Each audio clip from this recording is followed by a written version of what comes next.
amiable and sweet-tempered Mr. Feather has again condescended to make honorable mention of us and our humble productions. Go on, sweet Mr. Fell, and you will be rewarded in proportion to your truth and honesty. State to the mayor, the council, and all other powers that be, right or wrong, and thy salary will be continued to be. No, sir.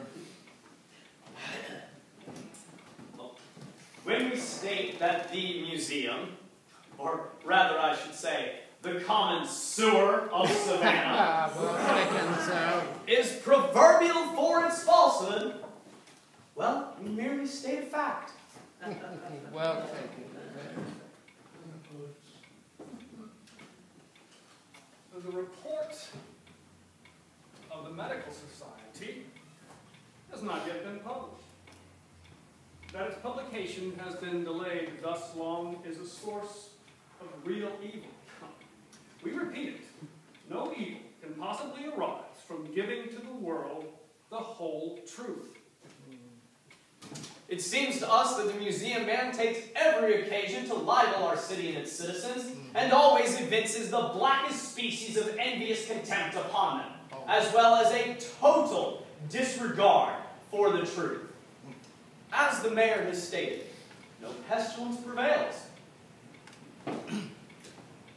If Mr. Fell will indulge me, we are no dictionary makers, but just consult the most popular vocabulary of the day, where you will find the term pestilential thus defined. Partaking of the nature of a pestilence, producing pestilence, destructive, mischievous, contagious. Now, that the disease is destructive, we have the report of the Health Committee. That it is mischievous, well, the mayor's notice is sufficient evidence. And that it is contagious also, popular belief, and the opinion of many learned physicians go far in confirming. Attempting a defense of your remarks by furnishing dictionary definitions of pestilence is as weak as it is laughable. Here, sir, here.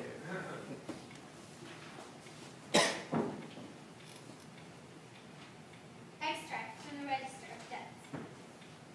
From the 1st of August to the 15th, inclusive, total deaths, 38.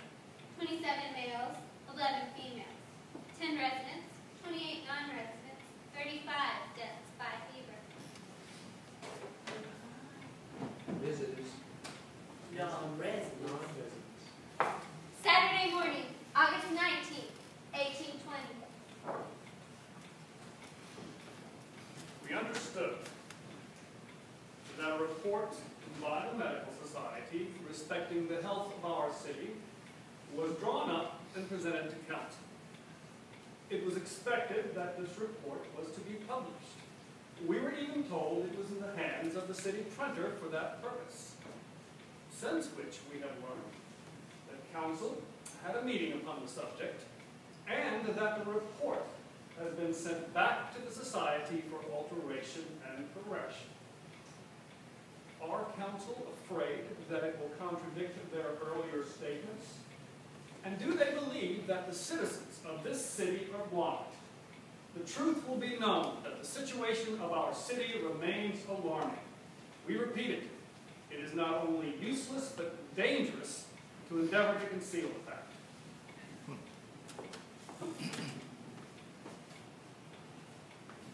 Saturday evening. The following is a statement of facts. The proceedings of council have always been open.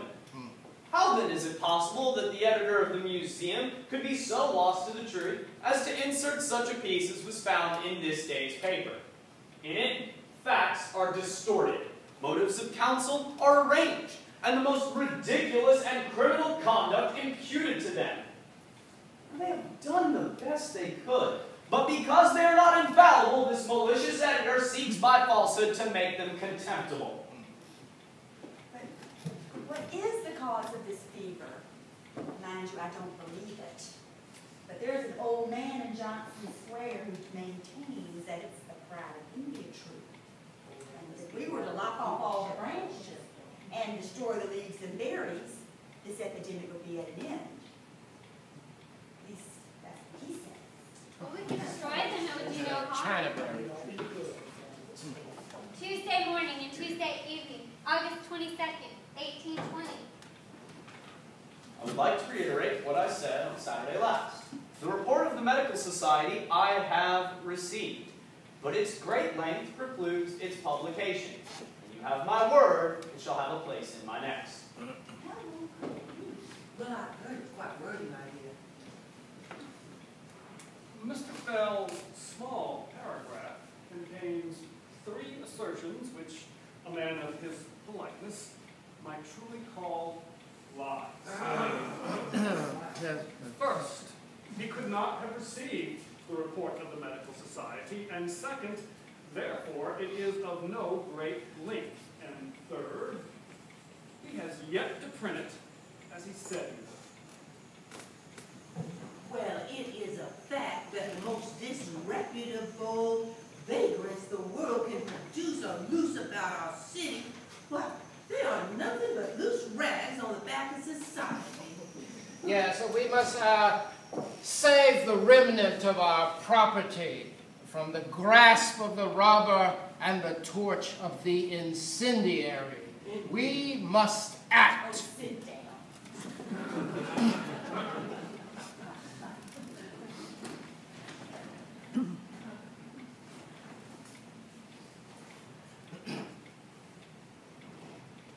Considerable discussion, productive of some excitement, has taken place on the subject of the sickness at the present season. And this discussion has been such as in some measure to occasion incorrect impressions. No disorder which can be demonstrated contagious exists among us. The number of our sick is not greater than has been usual this season of the year, nor is the character of the disease much more aggravated. The citizens composing the Board of Health have personally visited all the houses within the limits of the city of Savannah and made all necessary inquiries, and trust that it will be seen that much unnecessary alarm has been excited. August 29th, 1820.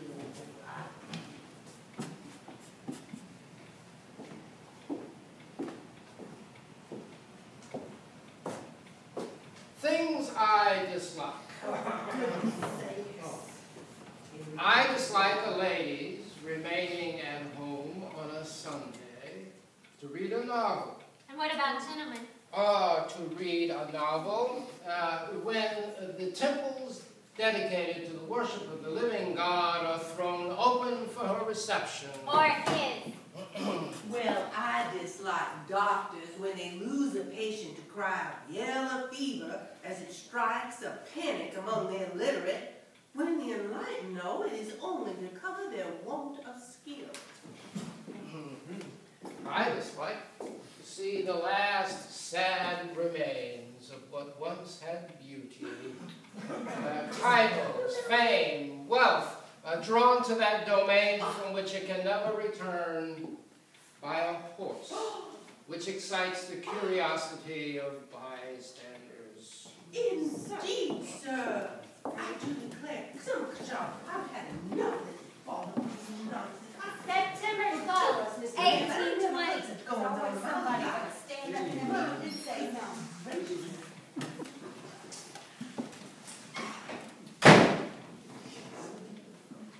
I would like it known to Mr. Bartlett, editor of the Columbia Museum Gazette, that the city government and health committee have the confidence of the people. Indeed.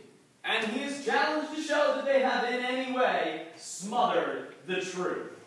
Here it is. September 14th, 1820.